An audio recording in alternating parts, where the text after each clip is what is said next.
Hi, this message is for Aquarius, Sun, Moon, or Rising. You could also have North Node or Venus. And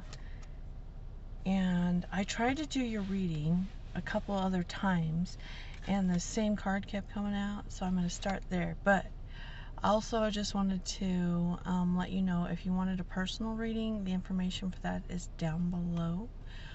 Also, I've been doing lives on TikTok, so you can catch me there if you wanted to. And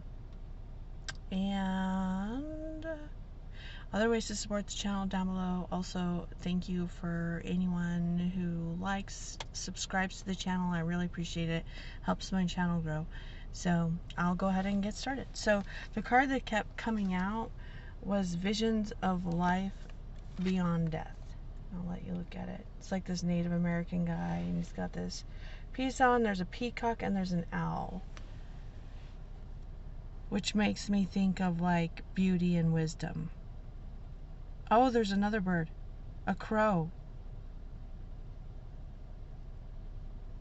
And the crows, I think they're like, I always think of them as like messengers in almost everything I've read. So, but I'm going to read you that whole message just because it seems like it's probably pretty important if it's going to keep coming out for you. So,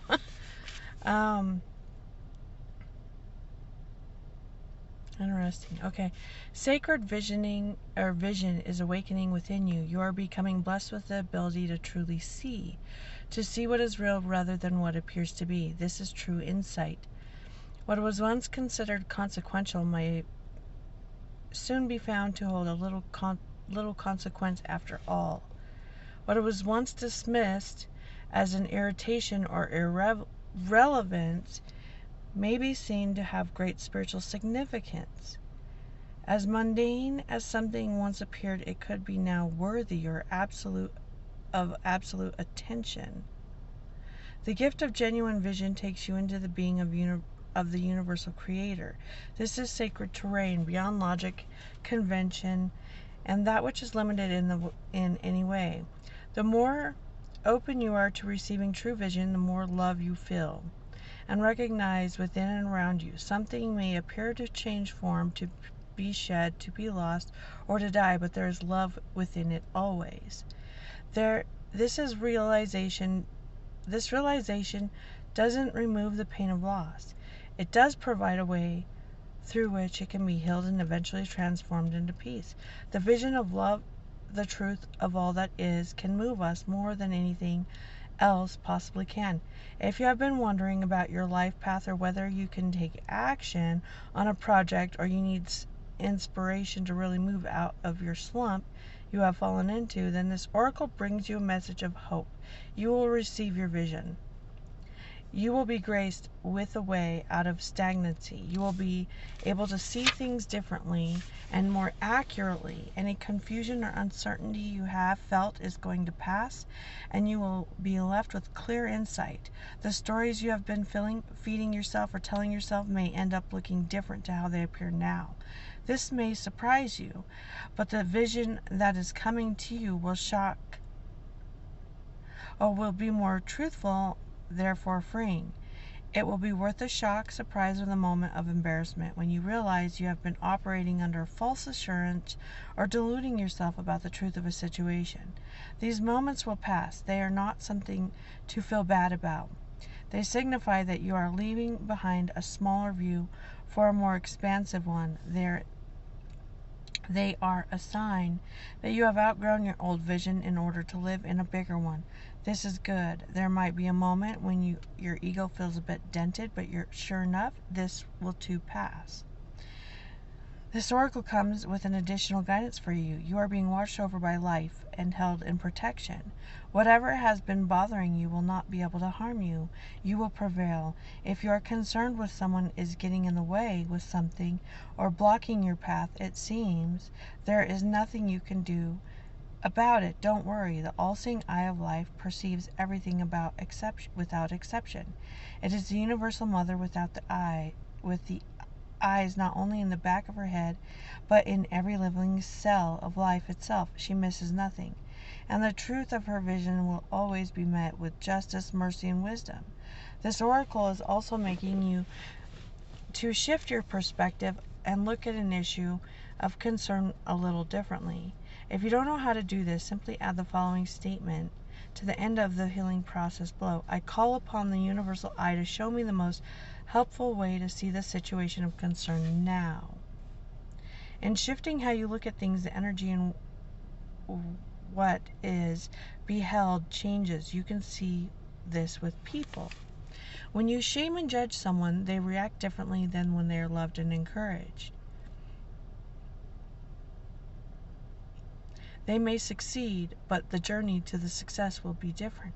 Looking at something through the eyes of love rather than fear can help us find a way more quickly and easily and enjoyably. This oracle comes with an additional message that your ability to perceive is expanding into truth. Your ability to be inspired and to see the light in all things is unfolding.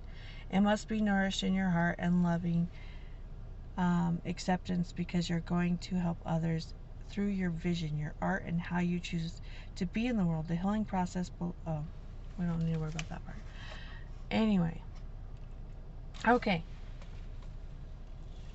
So let's take a look at the other tarot cards. Oh yeah, and I forgot. I was going to get... Where did I put them? I know I was going to need a clarifier for some of these. I am showing that some of you need to recharge. We got this card with the swans, and on the back, recharge, okay? It says, when the pace of life becomes too hectic, know to slow down and be mindful and go with the flow. And the card you got is the Nine of Earth with it, and the King of Earth. I wanted to clarify those because it's basically, the Nine of Water. I said Nine of Earth. I meant Nine of Water.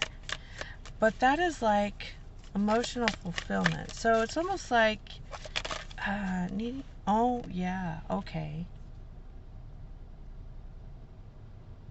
Okay. This is like a wish fulfilled. Like, that's what I was going to say. It's like something comes in for you and it's overwhelming. Okay. So the Nine of Water, it was clarified with the Eight of Earth and the Fortune's Wheel.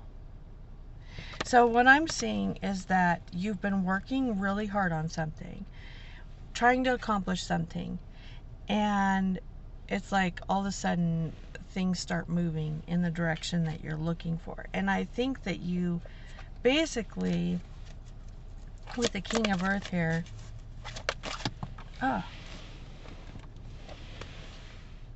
okay. So there's two ways to look at this. So we got the Six of Earth and the King of Earth. So one way to look at this is that if you're dealing with an earth sign, like then this situation that you're in is going to equal out. So maybe it's if you've been working on a relationship or whatever, it's like you finally get like this equality in the relationship. So an equal give and take, and so on.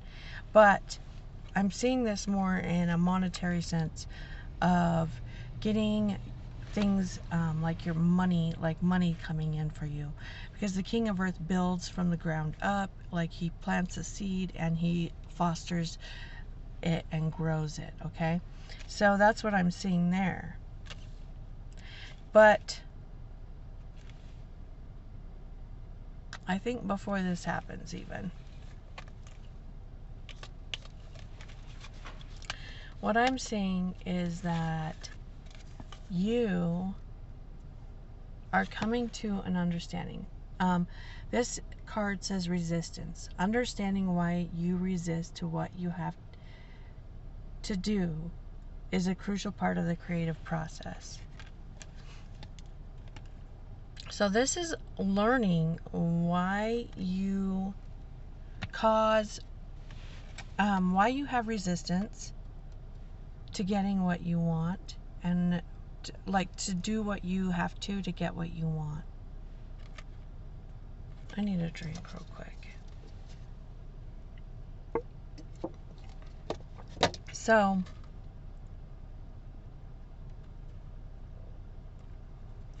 And all these cards, we've got the 8 of Air,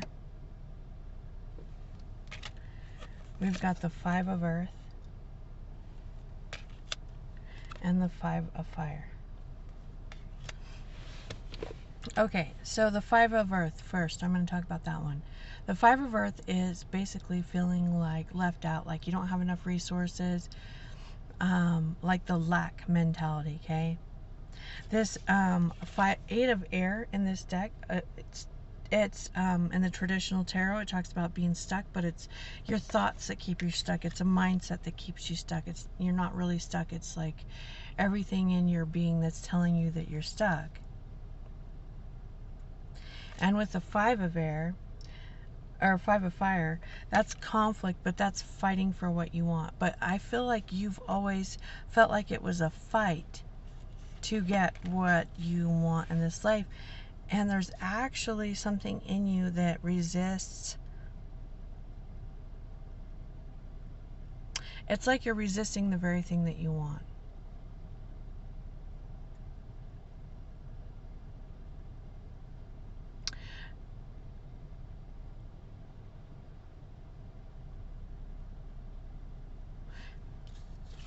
I'm trying to see what comes in as far as that goes, because I'm trying to figure it out. Hold on just a second here.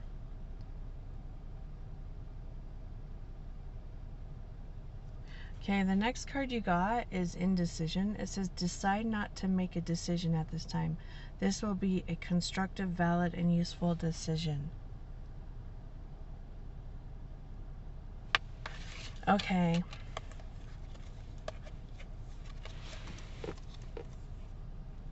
Give me just a moment here.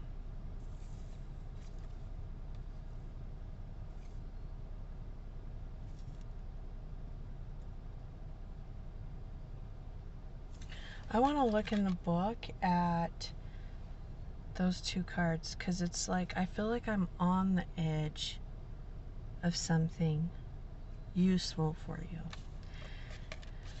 Because, okay, let me show you the cards that came out real quick, and then I'll look at that. But we got the 3 of Fire and the 7 of Earth. So the 3 of Fire is clarified with the Queen of Air. The 3 of Fire is, sometimes it can be about waiting, but in this deck it's more about moving forward. I'm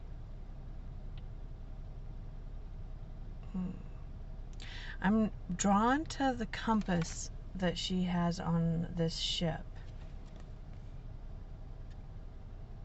This snail ship.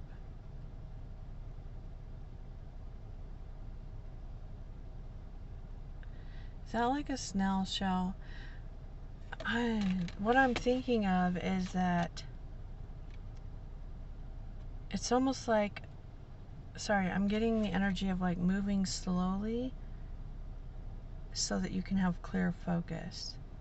Because the Queen of Air is really clear. She speaks really clear. She knows what she wants, and she has a lot of clarity, and she's wise. There's the owl there in the picture, okay?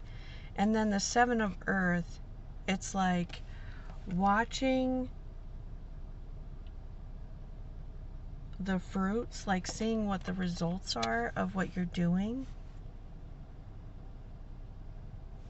But since the Page of Water came out with that, to clarify that, the Page of Water is what it's like, instead of watching it with like an expectation of it to go wrong, it's watching it with a childlike curiosity, like, I wonder what this is going to do. And I think maybe that's why you're moving at this slower pace. So I think that a lot of why you were stuck, or why you were feeling this like holding back, I think it's like impatience. Because